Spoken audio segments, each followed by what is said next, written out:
So it's my expectation that during the class time, if you face any problem to understand any particular point, you should interact with me without any hesitation.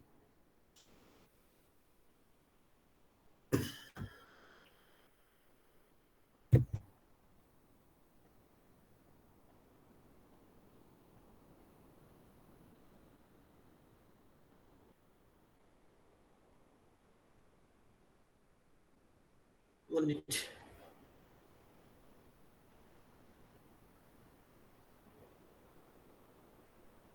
The full screen PPT is visible.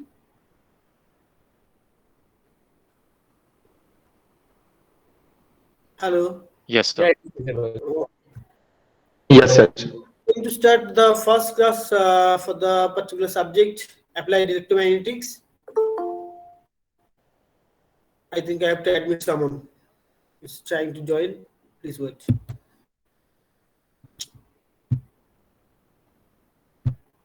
Yes, D Chakraborty. Admit.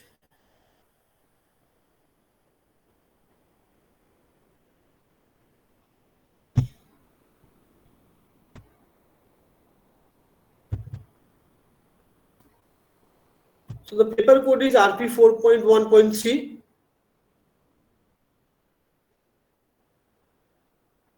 I hope that all of you are familiar or you have gone through the subject like electromagnetics and microwaves in your BTech course. It's my expectation. Is there anyone who did not gone through the microwave subject in their BTech? I think EM theory was there. That is Yes, sir. obvious. But I I think in my BTech we had electromagnetics, but microwave was not there. It was an optional subject. yes. And what about the antenna? Antenna was there. Okay. No, antenna. I mean, a part of antenna was there in EM theory only, In EM but the antenna theory. subject was elective. Antenna as a separate subject was elective with IT coding.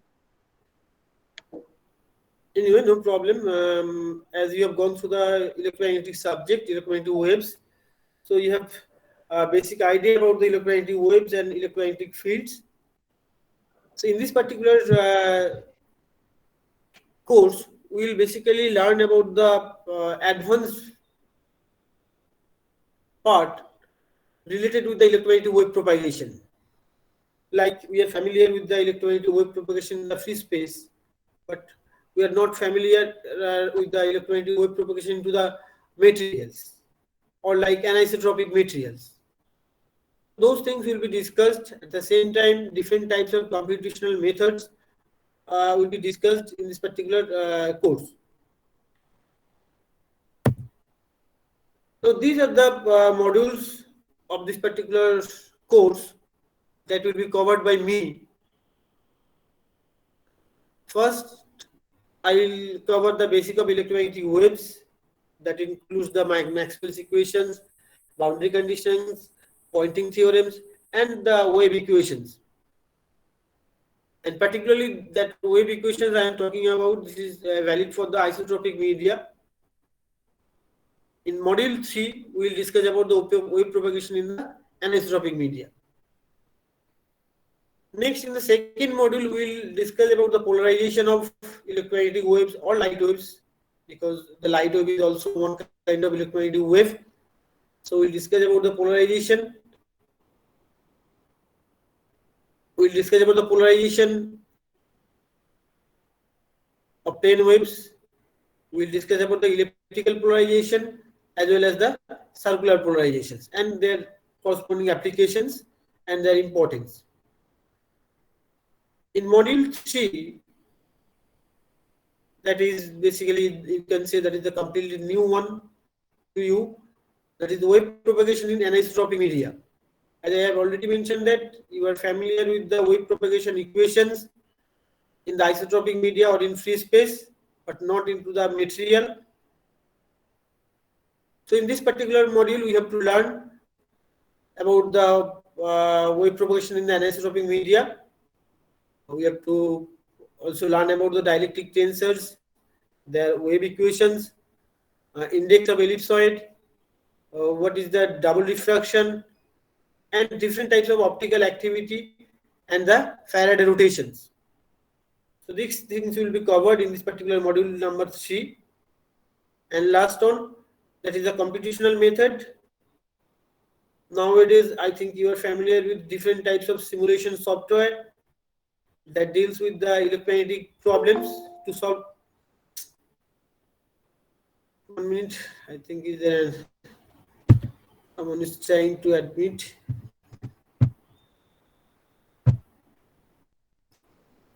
Suman Chaudhary.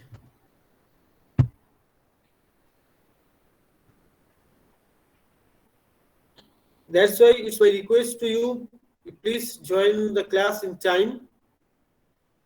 Otherwise, the class will be interrupted in that way to admit the summon.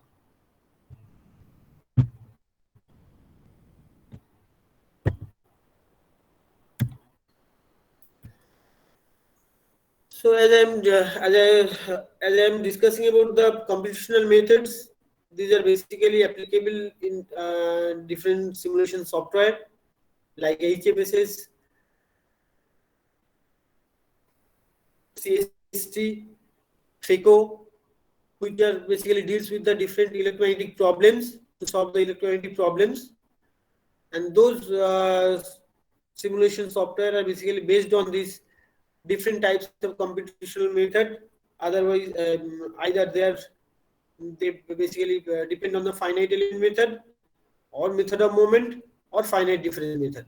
That will be discussed in details during the discussion of this particular module. So these are the 4 modules that I will cover in this particular course. So today we basically discuss about the very basic introduction about this particular subject, that is the electromagnetic waves. Now I have mentioned the books that I will follow, that I basically follow to cover this syllabus. First one is the Optical Waves in Crystals by Aman Yarif. This book, particularly the chapter number 4, is useful for us. It will cover the module number 3, as well as you can also follow for the part of polarization. So module 2, that is the that deals with the polarization, and module 3 that deals with the wave propagation in anisotropic media, that will be covered by this book, particularly the chapter number 4, Optical Waves in Crystals by Aman Yarif. And the basic of computational methods, like for the FDM, method of moment, and finite element method, I will follow the book of Shadiku. I think this is well-known book to all of you.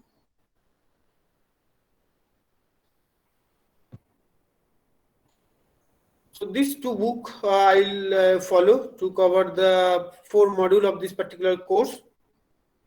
Next, to start with this particular course, the first question is, what is electromagnetics? How we can define the electromagnetics? Anyone from your side, can you define, or can you just tell me how we can define the electromagnetics?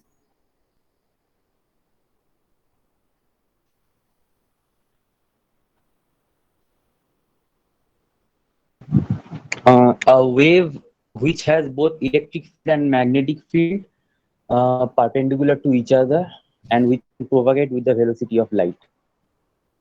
That is the interaction of electric field and magnetic field. So we can define in that way in very gist form. That is, the electromagnetic is the study of interaction of fields. Field means that is the electric field and magnetic field that is generated by the time varying charge distribution and currents. We always need some time varying charge or current for the radiation of electromagnetic wave.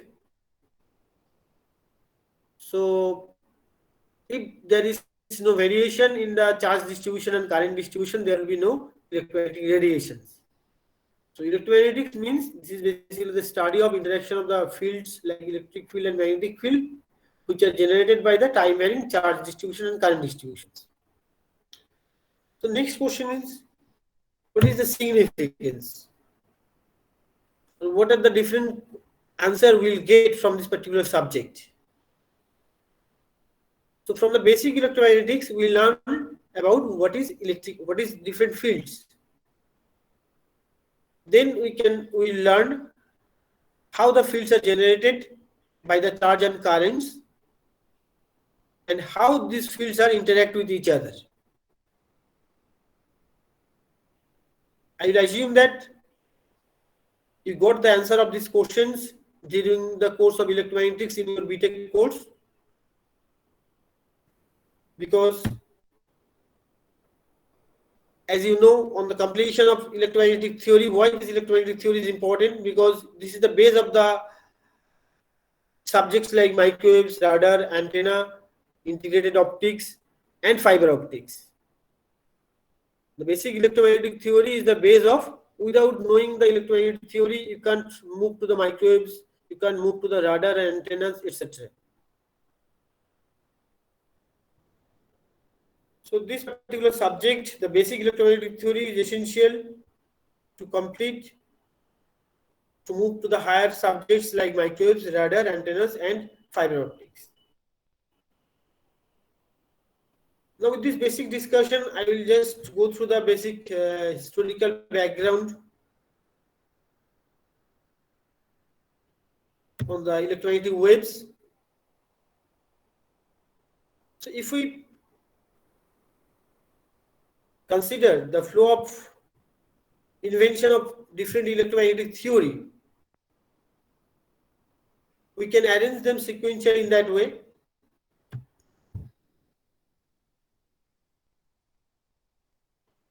First, we can consider the invention of Oersted. The invention was basically a moving charge basically creates the magnetic field. Then we can consider the invention of Ampere, who suggests that the magnetism is basically produced from the electricity. Then we can consider the invention of Faraday. He proposed that change in magnetic field will produce the electric current.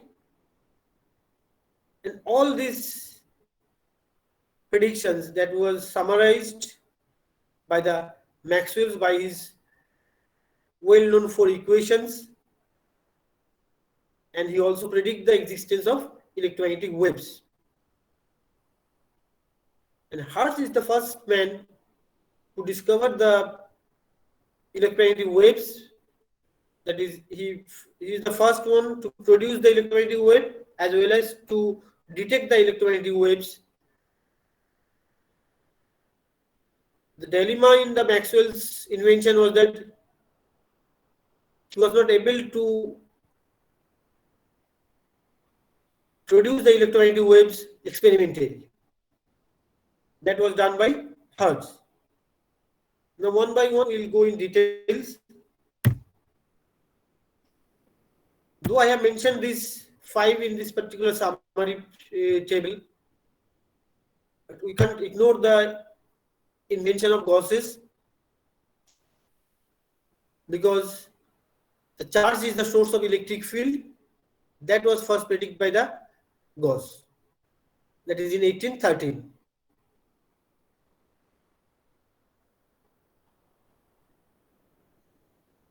So charge is the source of electric field. That was first predicted by the Gausses, and we are familiar about the Gauss's theorem also. Then we can consider the invention of Oersted in 1820.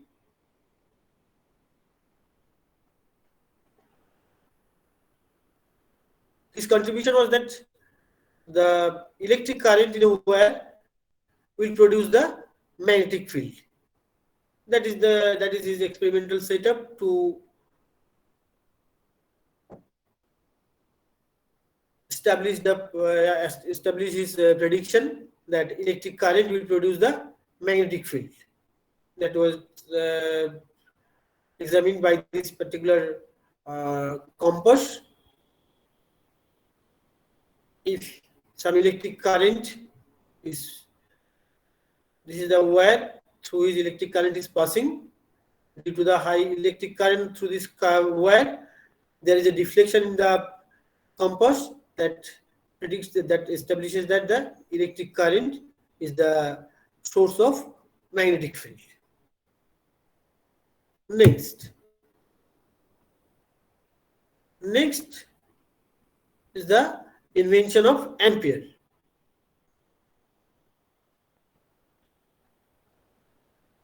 The current flow through a wire, if the current flows in same direction, there will be a attraction. If the current flow in different direction through two parallel wires, there will be a repulsion. Why this attraction and repulsion are occurring? That is due to the magnetic field. So,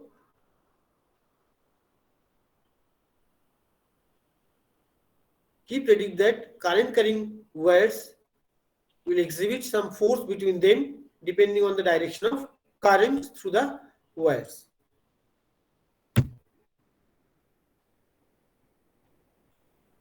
So that is the conclusion of his experiment. Magnetic attraction and repulsion without the use of magnets, that was only generated by the electricity.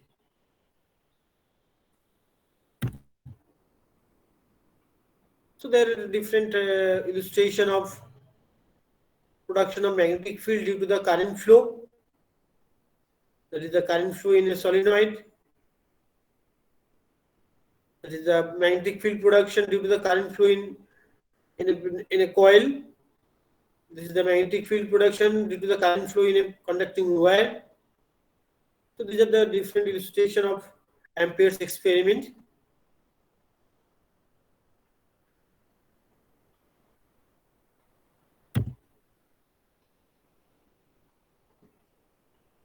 Next, in 1831, Faraday was predict that, or experimentally showed that you can create the electricity with the help of magnetism. The current will be detected by this galvanometer or this current meter. When the galvanometer will deflect only when there is the magnet is in and out of the coil. That is, when this magnet will only move in this particular coil, then there will be a current. So this is the conclusion of this experiment. A changing magnetic field produces an electric current.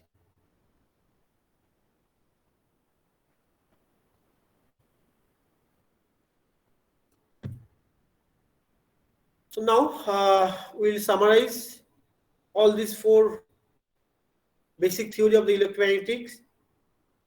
The first one is the force of attraction or repulsion between the electric charges. They are inversely proportional to the square of the distance between them. That is the Coulomb's law.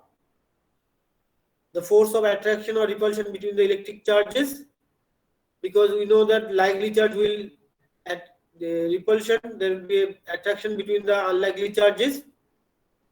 So force of attraction or repulsion between the electric charges, they are inversely proportional to the square of the distance between them. It was predicted by the Coulomb's law. Then the magnetic poles come in pairs.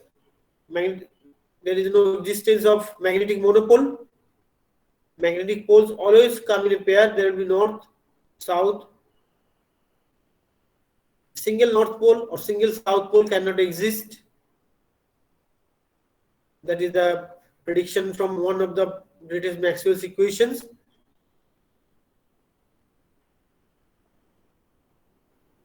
So magnetic poles will be always in a pair, and they will attract or repel each other depending on the polarity.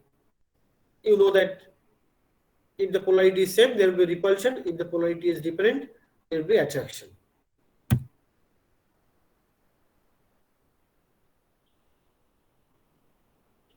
Now, the next one is an electric current in a wire. Electric current in a wire will produce the magnetic field, and the direction of this magnetic field depends on the direction of the current. if there is a current along this particular wire, this is the induced magnetic field, and this direction of magnetic field will depend on the direction of current.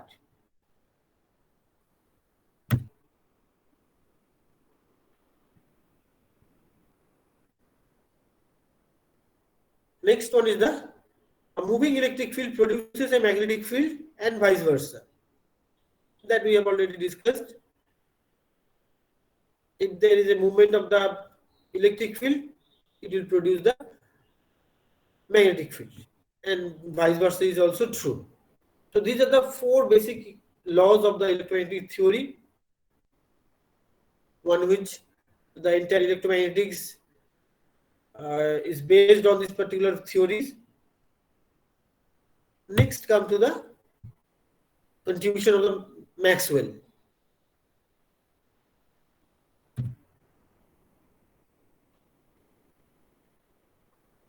Maxwell basically provided a mathematical theory in 1865, and in this particular mathematical theory, he basically showed the close relationship between the electric and magnetic phenomena. And all the electric and magnetic phenomena can be explained with the help of the Maxwell's mathematical theory, or you can say all the four equations. Any kind of electric and magnetic phenomena can be explained with the help of the four equations of the Maxwell's. Another important point is that Maxwell's equation also predict the existence of electromagnetic waves that can propagate through the space. That was the important prediction from the Maxwell's equations. We are familiar with these four great equations, or four basic equations. Maxwell's basically unified all these equations. Gauss's law, Faraday's law, Ampere's law. Depending on the basic laws, he unified all these equations, and with the help of these four equations, we can define or we can explain any kind of electric and magnetic phenomenon. And secondly, he predicts the existence of electromagnetic waves. Not only that, with these theoretical equations, he also find out the speed of the speed of the electromagnetic wave, and it is closely related to the speed of light. And that's why one can say that light is also the electromagnetic wave.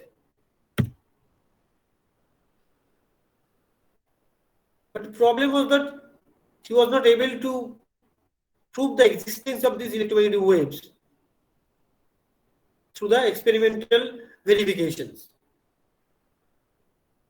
All his prediction was depending on the mathematical equations, but there was no experimental proof. He did not able to prove it experimentally.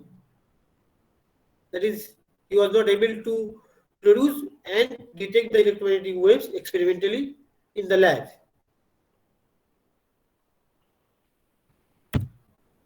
So if we conclude from the Maxwell's equations, we can say that the most important prediction from the Maxwell's equations is basically regarding the existence of electromagnetic waves.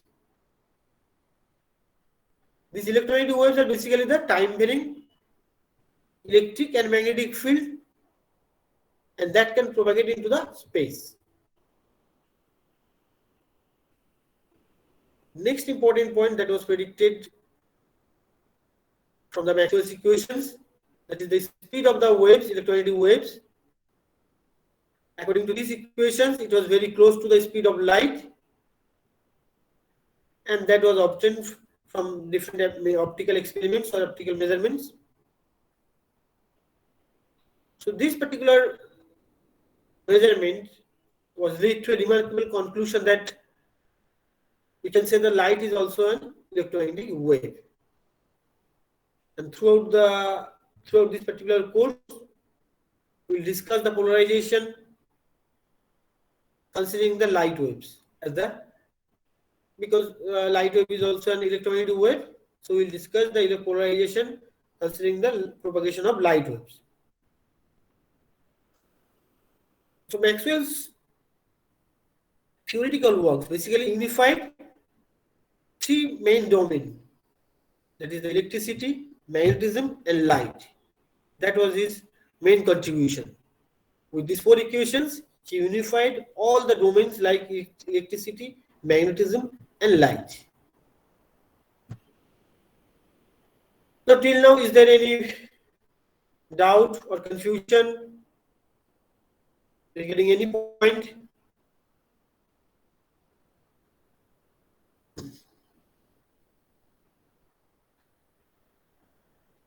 Am I audible? Yes, sir. Sometimes you have to respond, otherwise I can't understand whether link is or class is going on. Because on online, on depending on the network issues, sometimes it may happen that network is down and I'm taking your class, but you are not in the meeting or you are not in the class. Okay, someone stick state.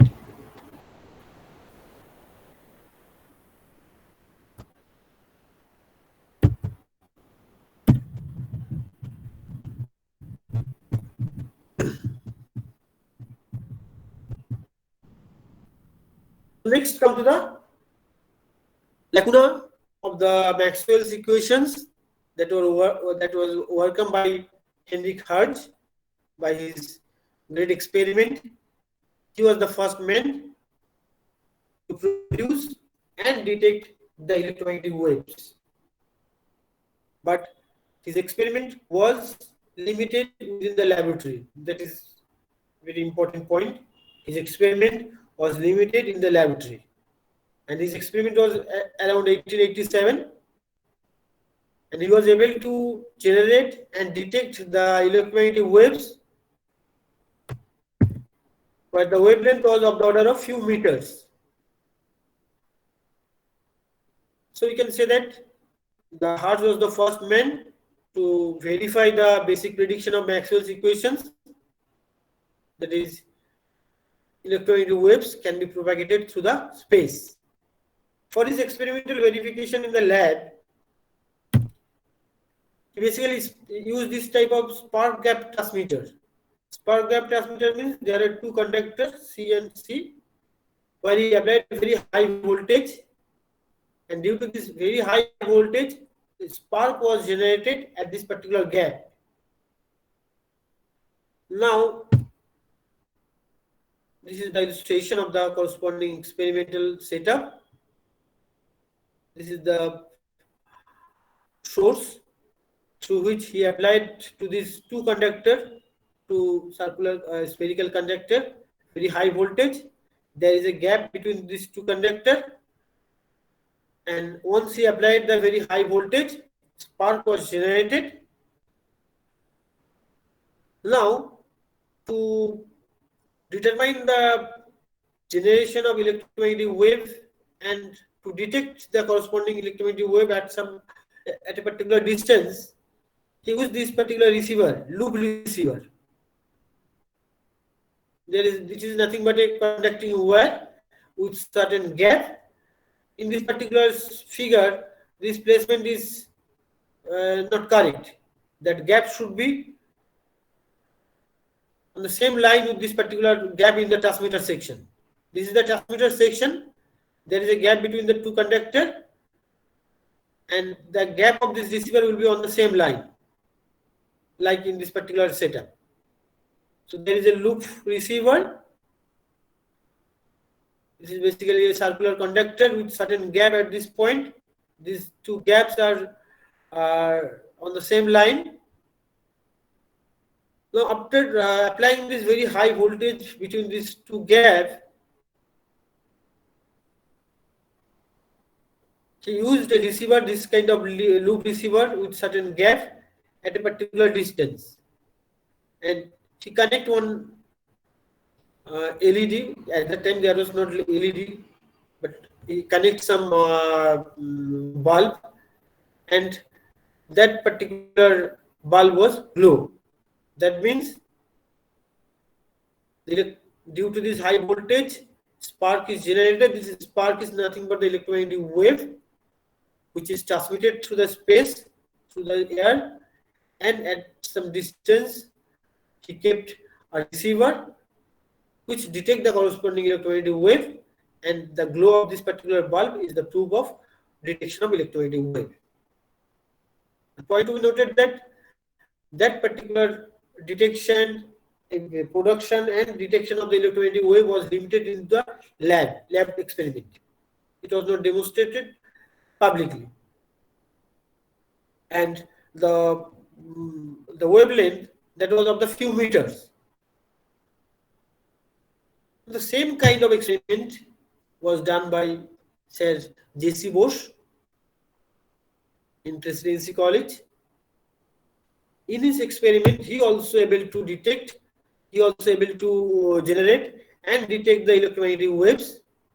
The concept was like same, that type of spark gap transmitter. But the novelty was that the wavelength was much shorter compared to the Hertz experiment. Hertz produces the electromagnetic waves, but the wavelength was of the order of few meter, whereas Sir J.C. Bose was able to produce the electromagnetic wave whose wavelength was of the order of 25 millimeter to 5 millimeter. And same in that case also, his experiment was limited into the lab. It was not demonstrated publicly. So Heinrich Hertz and Sir J.C. Bose, they are the first one to produce electromagnetic waves and detect the electromagnetic waves in lab-based experiment. And that was the establishment of the experimental establishment of the Maxwell's equations. Now you have to consider the contribution of Marconi. He was the scientist of Italy. He was able to produce the electromagnetic waves as well as to detect the electromagnetic waves where the transmitter and receiver was kept at a far away, that is of the order of kilometers. And that particular experimental was publicly demonstrated. That's why the experiment, this particular experiment of Marconi is considered as the foundation of the wireless communication. So he was able to generate the electromagnetic waves and detect the corresponding electromagnetic wave over a large distance between the transmitter and receiver, that is of the order of kilometers. And this particular experiment was demonstrated publicly. So that contribution was considered as the foundation of the wireless communications.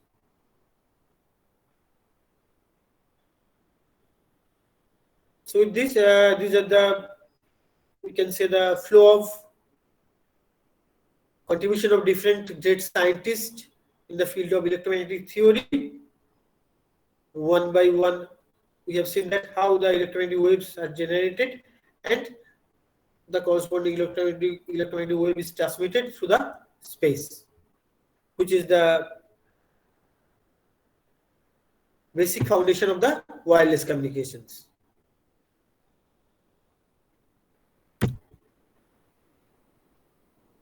Now, if we consider about the propagation of electromagnetic waves, as we have mentioned that due to the time-varying electric field and magnetic field, time-varying charge and current, it will produce the electric field and magnetic field. And the interaction of this electric field and magnetic field we can consider as the electromagnetic wave that will propagate into the space. So here in that particular figure, it has been illustrated that we are considering a dipole. These dipoles are oscillating depending on the applied source, applied power, and due to this oscillating dipole, electric field and magnetic field will be generated. And this figure is basically I have included to illustrate that the electric fields and magnetic fields are perpendicular with each other. The red one is representing the electric field, that is the electric field is perpendicular, or you can say along this particular direction. And this blue line is representing the magnetic field. This is in this particular direction. This electric field and magnetic field, they are perpendicular with each other. And I think you have idea about the wavelength. I am not going to discuss about what is wavelength. So these two perpendicular electric field and magnetic field combinedly producing the electromagnetic wave. That electromagnetic wave will propagate along this z direction. Now, if you consider the direction of this propagation with the corresponding electric field and magnetic field, this direction of propagation is perpendicular to both the electric field and magnetic field. That particularly for this reason, I have included this particular figure to show you that the in a particular electromagnetic wave, it consists of electric field and magnetic field. They are perpendicular with each other, and if we consider the propagation of electromagnetic wave through the space, then the direction of this propagation will be also perpendicular to the electric field and the magnetic field. Okay. Now we will discuss about the different types of electromagnetic waves. We are familiar with the applications, or we are basing on our daily life. We are using these different types of electromagnetic waves regularly. So first we can see the radio waves,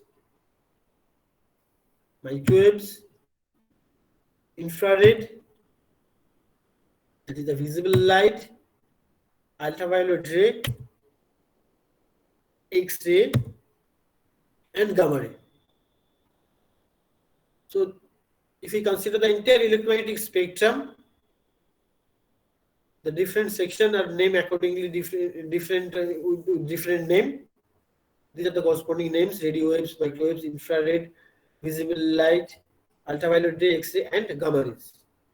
I am not going to discuss about the application of different electromagnetic waves. Just for the illustration, I have included this electromagnetic spectrum: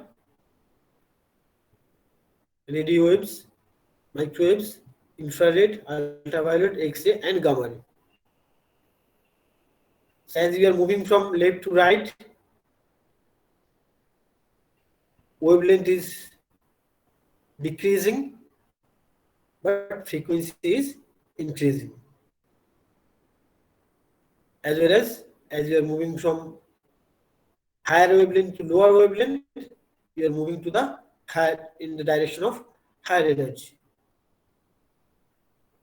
So one can represent the electromagnetic wave either in terms of wavelength, or in terms of frequency, or in terms of energy. So the lower wavelength means higher frequency, and for the lowest wavelength or shortest wavelength, the energy will be maximum.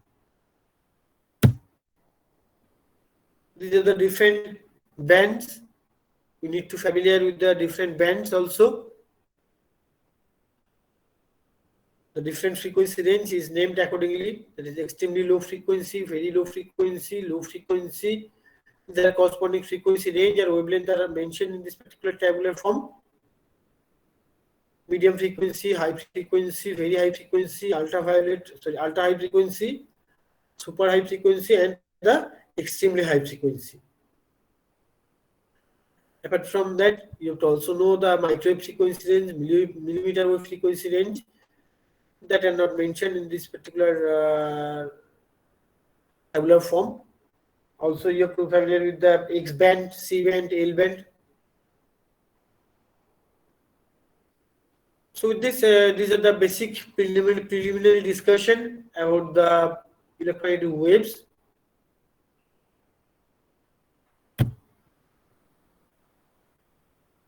Now, I am not showing this particular YouTube video right now. I'll show you at the end of this class.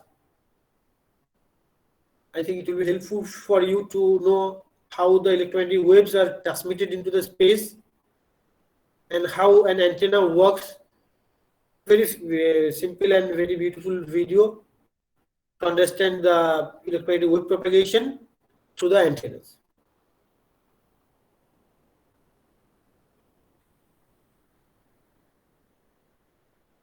Now come to the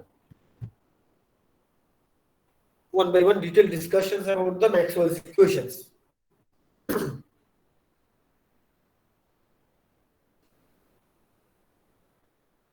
So the electromagnetic field or electromagnetic wave in a particular space, in the space, to describe a particular electromagnetic wave, we need two vectors, that is the electric field vector and magnetic field vector. Now, if you want to describe the propagation of electromagnetic field into the matter or into the material, then you need another two vector quantity that is known as displacement vector D and the magnetic flux density B. That means with these four vectors E, H, D and B, you will be able to describe the propagation of electromagnetic waves into the free space as well as into the materials. So these four basic parameters or vectors are related by the four great Maxwell's equations. Sorry. So using Maxwell's equations, these four vectors are related with these four equations that I mentioned. First one, if I mention that is a curl E equal to minus del B del T. This equation is basically comes from where? That is from the Faraday's law of induction. Faraday's law of induction means it describes the generation of induced electric field. Generation of induced electric field due to time varying magnetic field. Del B del T, that means the time varying magnetic field. So these particular equations, these particular Maxwell equations comes from the Faraday's law, and it describes the generation of induced electric field, due to the time varying magnetic field or magnetic flux density. Then the next one is curl H equal to J plus del D del T. These equations comes from Ampere's law. We have already discussed about the basic of Ampere's law, and it describes the basically the creation of induced magnetic field due to charge flow. So these equations comes from Ampere's law, and it describes the creation of induced magnetic field due to time varying charge flow, where J is the electric current density and its unit will be in terms of amperes per meter square. The next equation is divergence of D equal to rho V. These equations comes from the Coulomb's law, and it describes the electric field distributions due to the change in volume charge distribution, you can say. So it is basically, this equation is basically establishing the relation between the D means epsilon E, electric field, and the charge distribution. We are basically considering the differential form of Maxwell's equations. The next one is divergence of B equal to 0. Divergence of B equal to 0 means that is representing the conservative nature of magnetic flux density. Divergence of B is 0. That means the magnetic flux is conservative in nature. Magnetic flux is conservative in nature means it is establishing or it is describing the non-existence of magnetic monopole. Or in other terms, you can say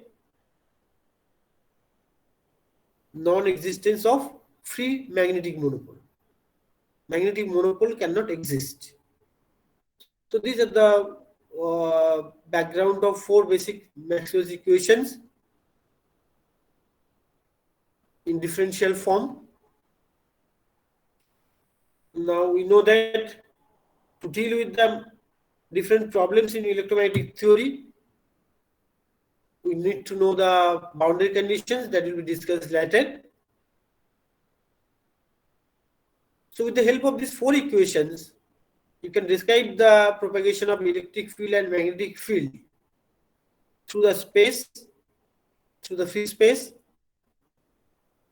or any kind of electric phenomena and magnetic phenomena can be described with the help of these four equations. That is the magic of these Maxwell's equations.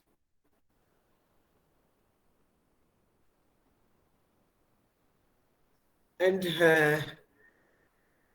as we have already mentioned that the source of electric field and magnetic field, that is nothing but the charge density and the current density. If there is a change in the current charge density and the current density, it will produce the electric field and magnetic field, and due to their interaction, it will produce the electromagnetic radiations or electromagnetic wave. So the radiation of electromagnetic wave is completely depends on the charge density and the current density. So we can say the time varying charge density and current density are the source of electromagnetic radiation. Now, as I have already mentioned that before starting the Maxwell's equations, that with the help of electric field and magnetic field, you can describe the electromagnetic wave in the free space. But when you need to describe the electromagnetic wave propagation into the materials or into the material media, we need the constitutive parameters D and B, where D is the displacement vector, D equal to epsilon E, and B equal to mu H, where epsilon is the permittivity, mu is the permeability. That is in case of free space. Now, if we consider in particular material, that is in a particular material media, where permittivity of the media is epsilon. Now, in more details, if we write down these constitutive equations, these are called basically the constitutive equations, then D will be equal to epsilon 0 E plus P. What is epsilon 0? Epsilon 0 and mu 0 is the permittivity and permeability in the free space or in vacuum.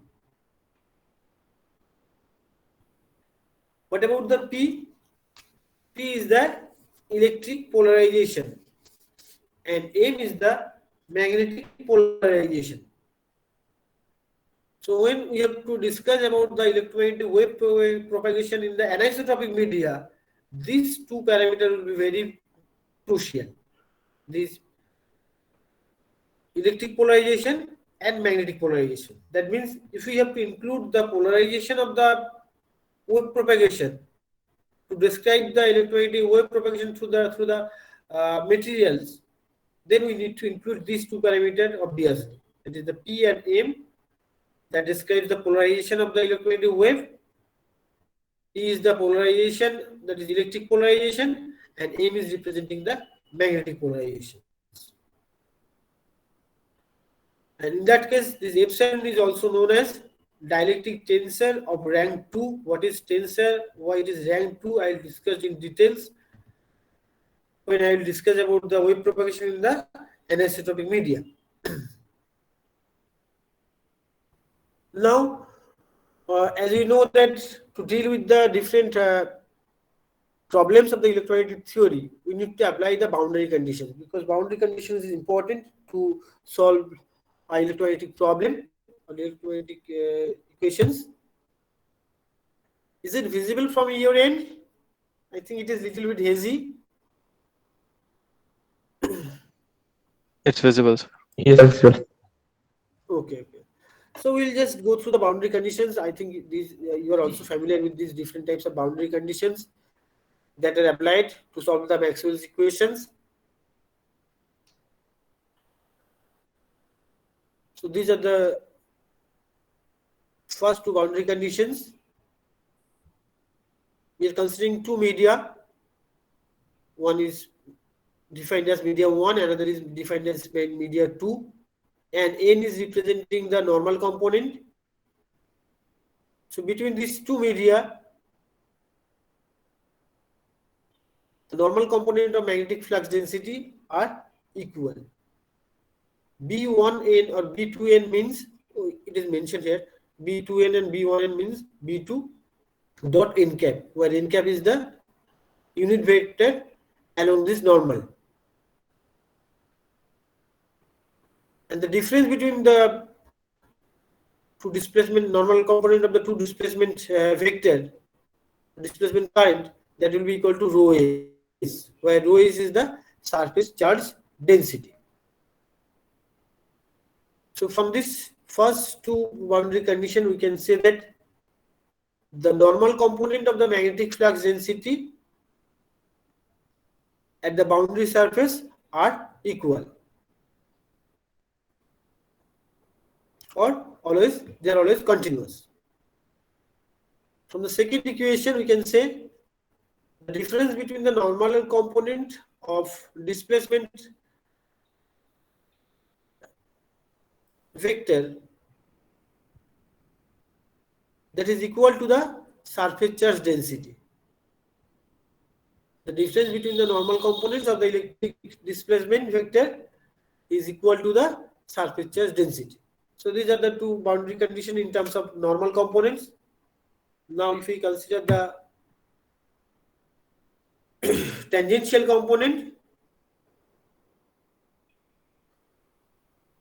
tangential component means the components of these field vectors, they are basically tangential to the boundary surface. Now these tangential components are vector, but normal components are not vectors. I think you are familiar about this point. So if you compare the tangential component at two media, that is E2t will be equal to E1t, they are vectors. That means the tangential component of E at boundary surface are equal. At the boundary surface, the two tangential components will be equal. Next is the H2t minus H1t equal to K. That means the difference between the tangential component of magnetic field, that is equal to the current density. Here K is representing the current density. So these are the four basic boundary conditions that are useful to solve the Maxwell's equations as well as any problems related with the electromagnetic theory.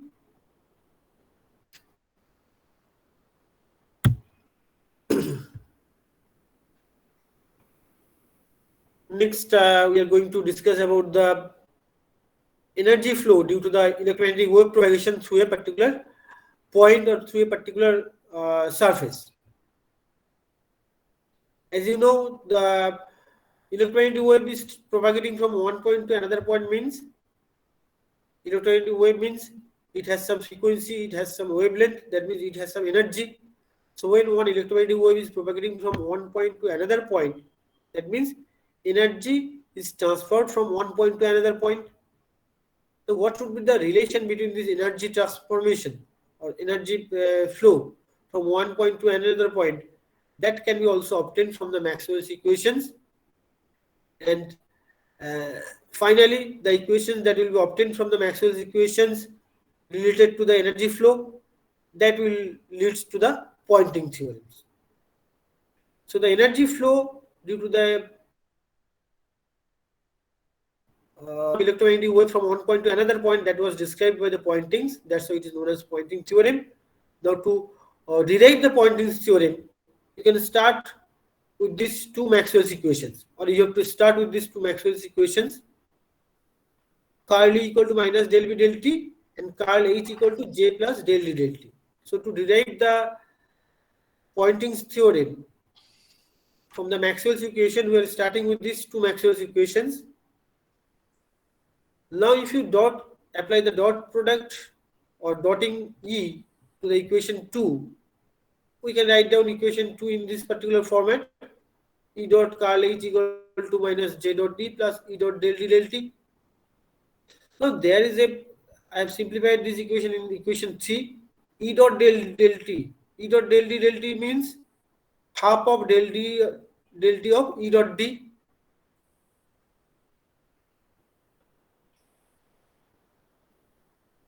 Can we write this one? Anyone? Anyone from your side? How can we write this one?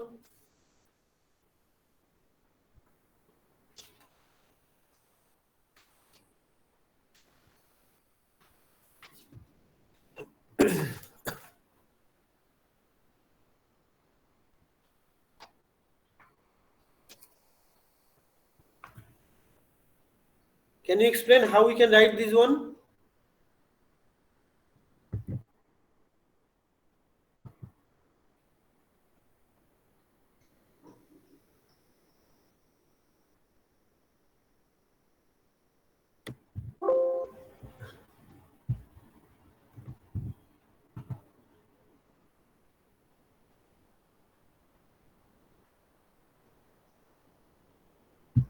কি হলো, কেউ পারবে না?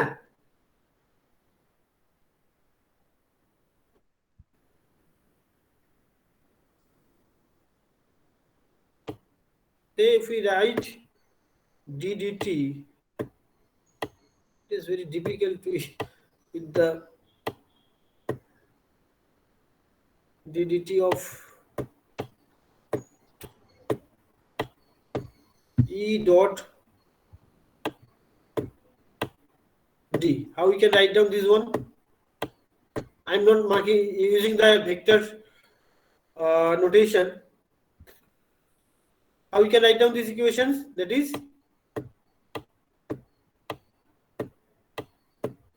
E dot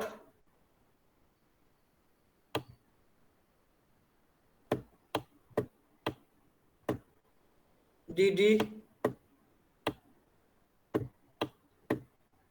dt plus d dot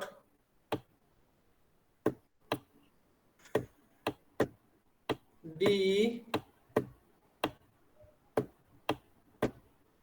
dt, correct? Then if you multiply on the both sides by epsilon,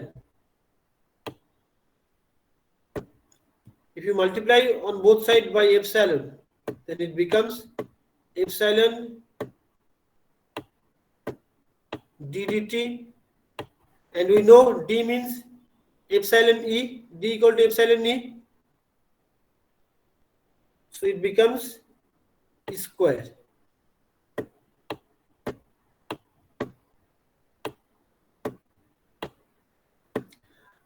We are not multiplying both sides by epsilon, rather we are writing the d in terms of epsilon e.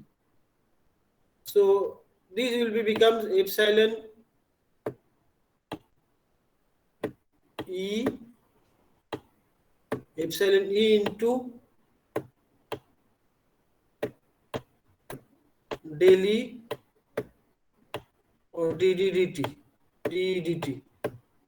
plus the same thing, it will be also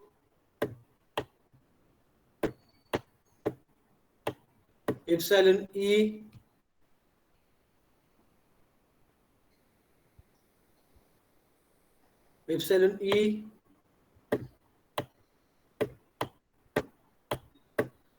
d dt. Now from this you can easily write down that just from this equation what it becomes that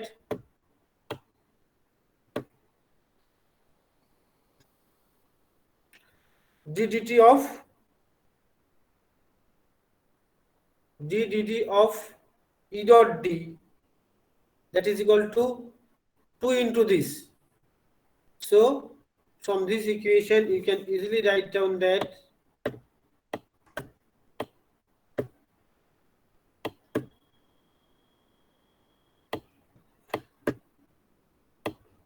E dot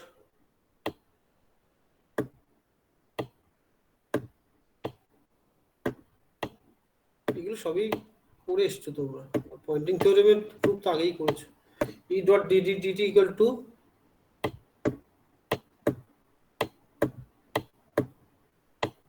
half of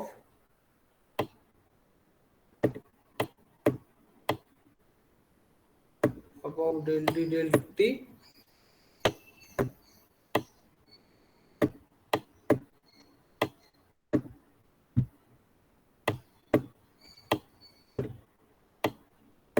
Is it clear now?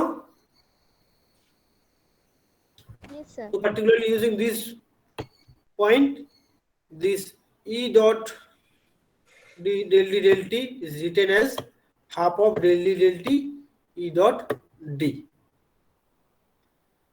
Now you have to apply the basic vectors formula, that is divergence of A cross B minus A dot curl B. If you apply this one in this particular equations, that is B dot. Now in this equation, if you put A equal to E and B equal to H in equation 3, if you apply A equal to E and B equal to H, is there any doubt? Shall I move to the next slide? Yes, sir. Yes, sir. So I think there will be a problem because in one slide it is not possible to show the equation number 3 and 4. So if you put that, you'll find out that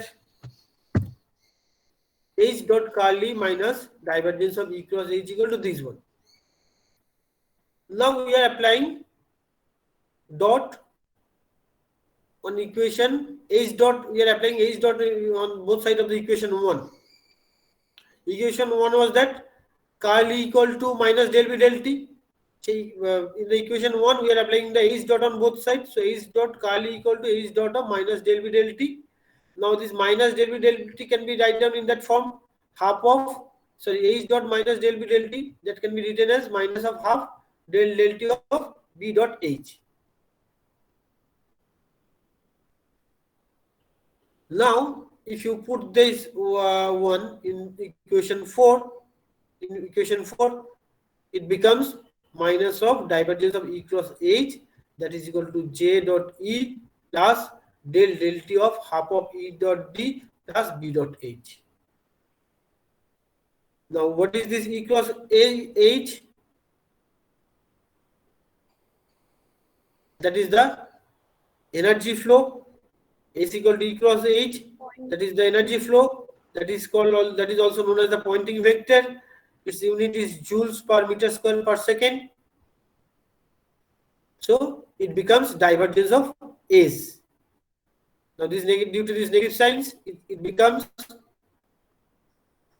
J dot E, and this one is becomes del U del T. What is this U? U is the scalar quantity, not vector.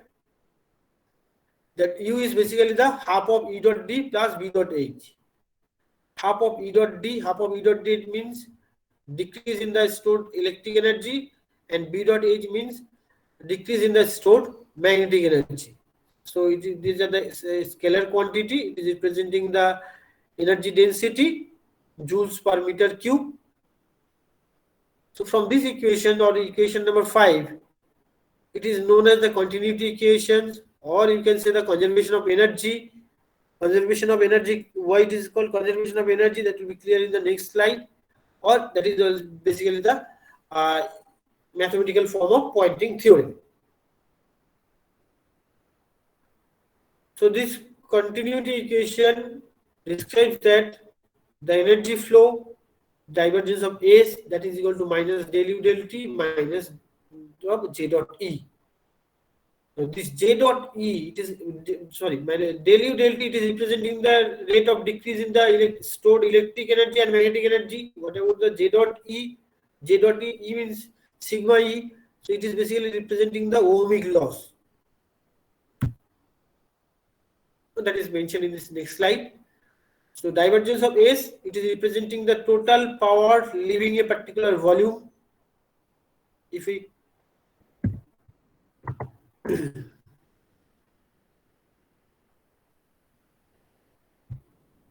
if we consider a particular volume, then this is the electronic wave entering into this volume, and it is leaving the electronic particular volume V.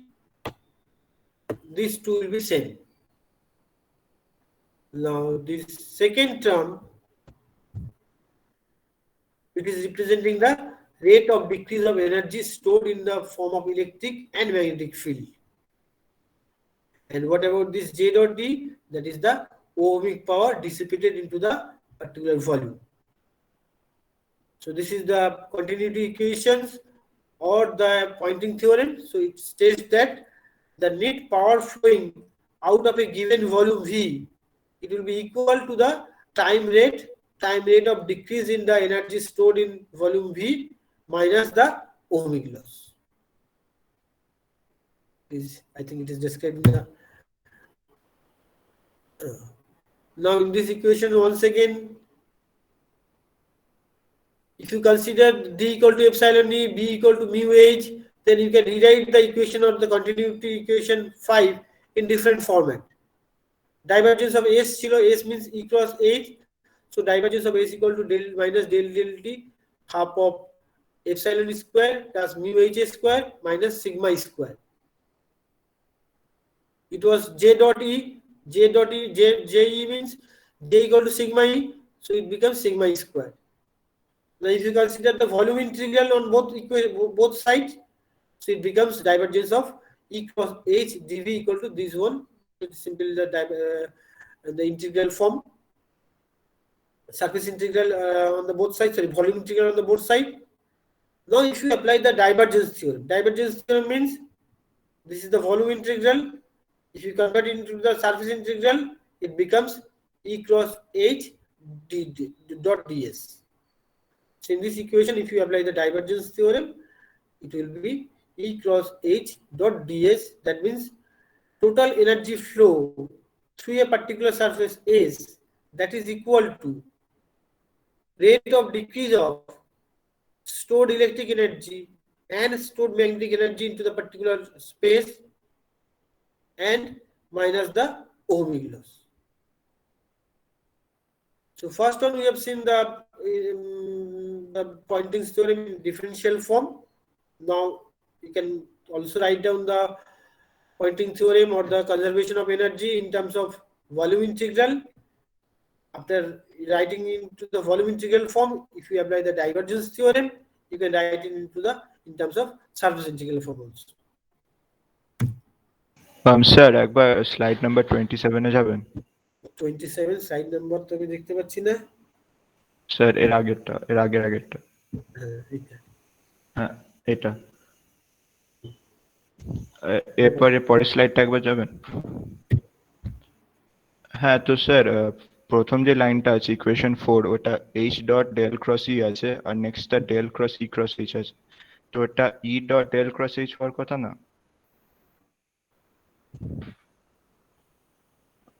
এটা equation 4টা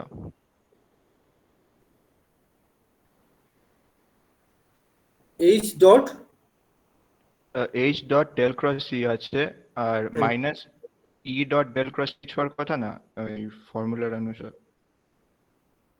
এইখানটা তো ভুল বলছো হ্যাঁ sir ওটা plus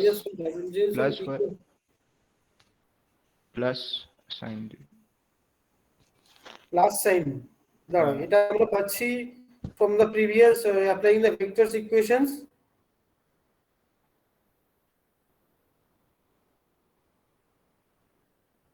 equation 3 তে তুমি ভেক্টর আইডেন্টিটিটা অ্যাপ্লাই করছো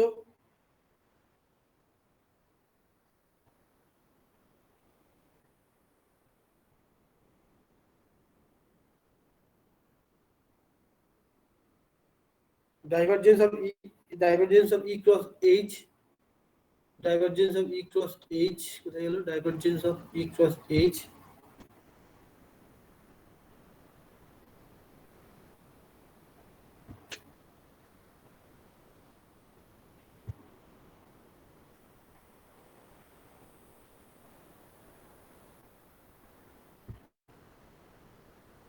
card H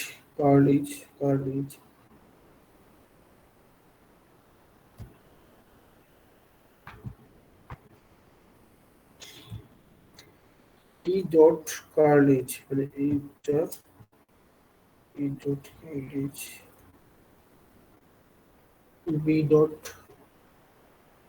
H dot curl E, H dot curl E, H dot curl E.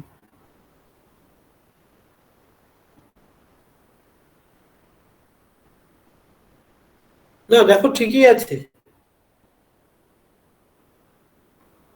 Actually sir del cross E cross H এর del dot E cross H এর পুরো ইকুয়েশনটা হচ্ছে J E plus half del T. তো sir আপনি যে vector আইডেন্টিটিটা use করেছেন যেটা হচ্ছে del dot A cross B, ওটার অনুসার তো স্যার এটা ঠিক আসছে না।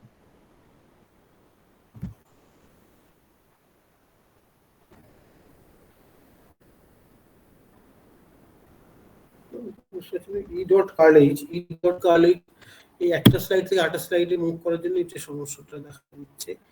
E dot curl H, now you replace this E dot curl H, left hand side of this equation 3, E dot curl H.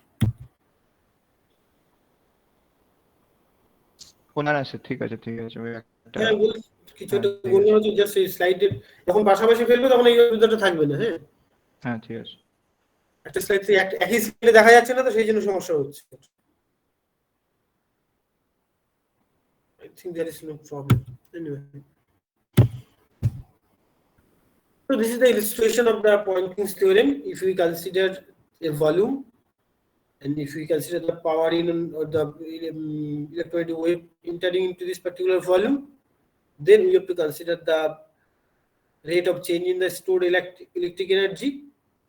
Rate of change in stored electric energy means that is nothing but the del T of, that is if we consider the in terms of equation number 3, sorry, equation number 5, that is del U del T. These two will represent the del U del T, that is half of del U del T of epsilon E square, rate of change in stored electric energy. It will be half of del T of mu of H square, mu H square. This is representing the rate of decrease in the stored magnetic energy, and that is equal to the sigma square, that is representing the ohmic loss into the particular volume. So the total energy flow and total power output or energy output from a volume will be same. That is the statement of Poynting's theorem, or you can say the conservation of electromagnetic energy, that is described by the Poynting's.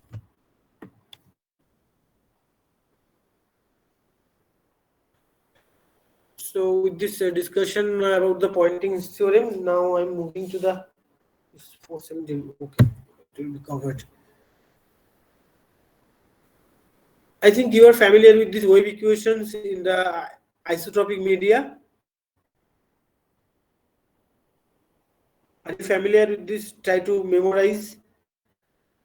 If you consider a homogeneous isotropic media, and if you apply the Maxwell's equations, you can easily derive this wave equation.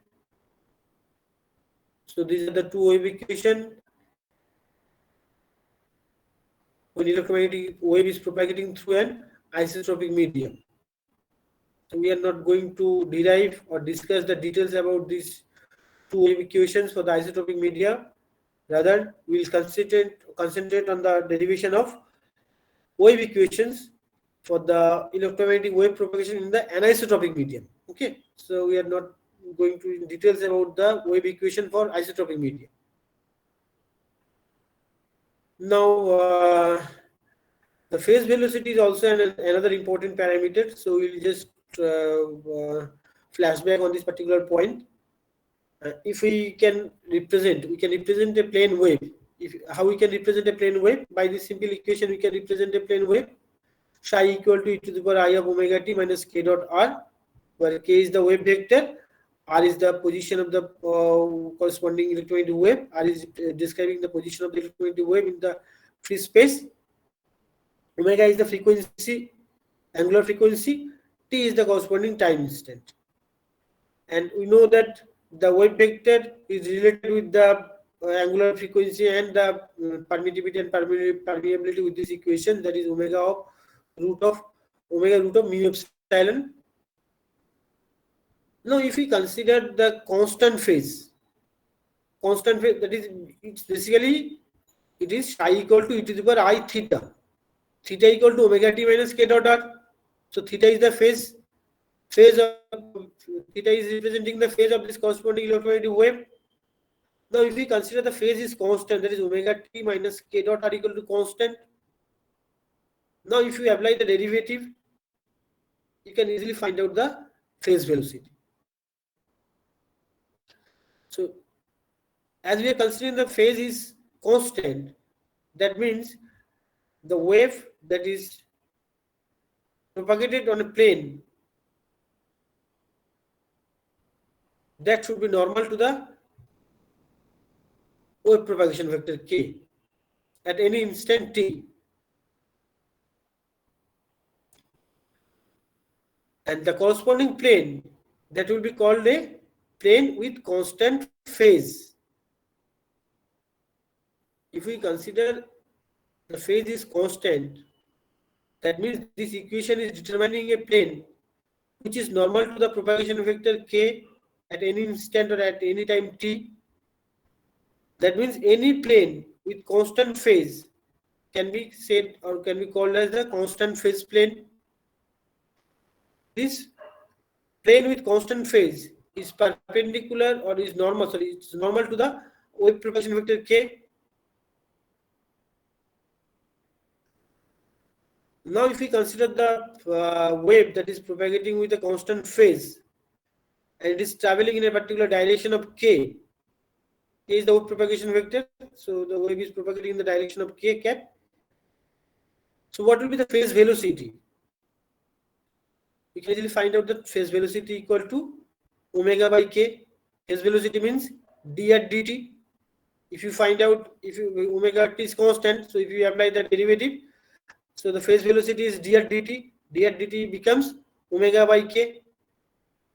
So it will be omega by k.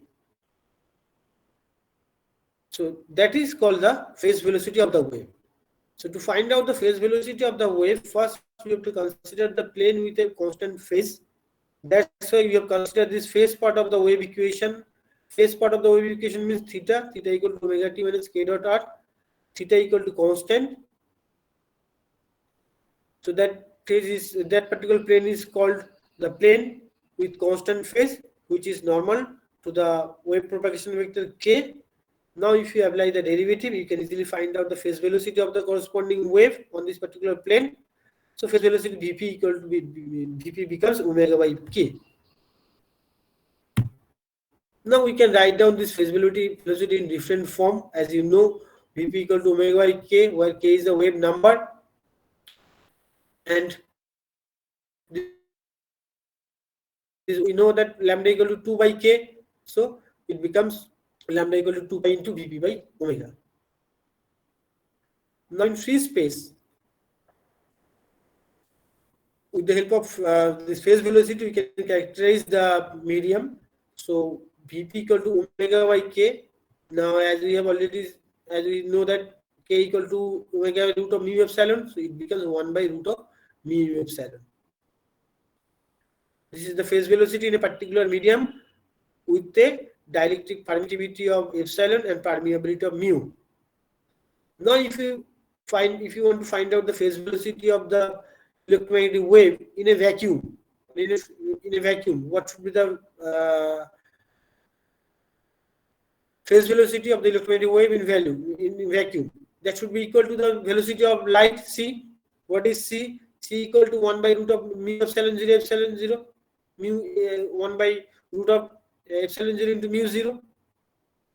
So Vp becomes Vp equal to c in the vacuum. Now in a particular medium where n is refractive index of the media, so what will be the Vp? Vp equal to c by n. What is n? N is the refractive index.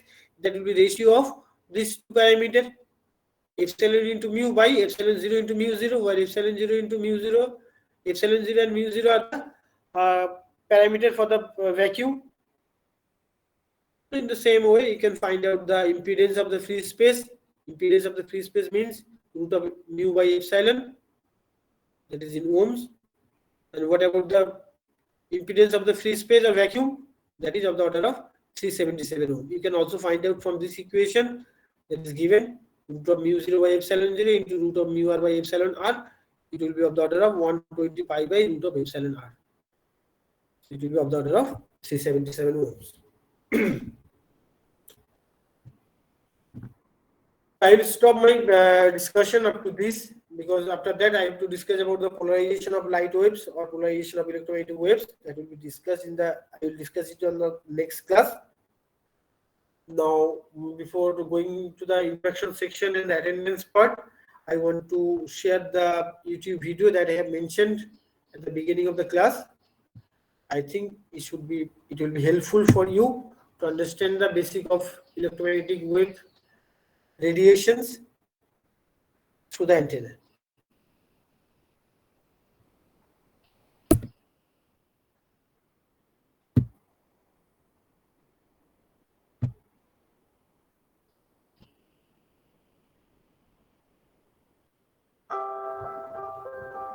A lot of times I used to get very nervous speaking to overseas clients because I couldn't understand what they were saying. Antennas are widely used in the field of telecommunications, and we have already seen many applications Is it visible and audible? Yes, sir. Yes, sir. for them in the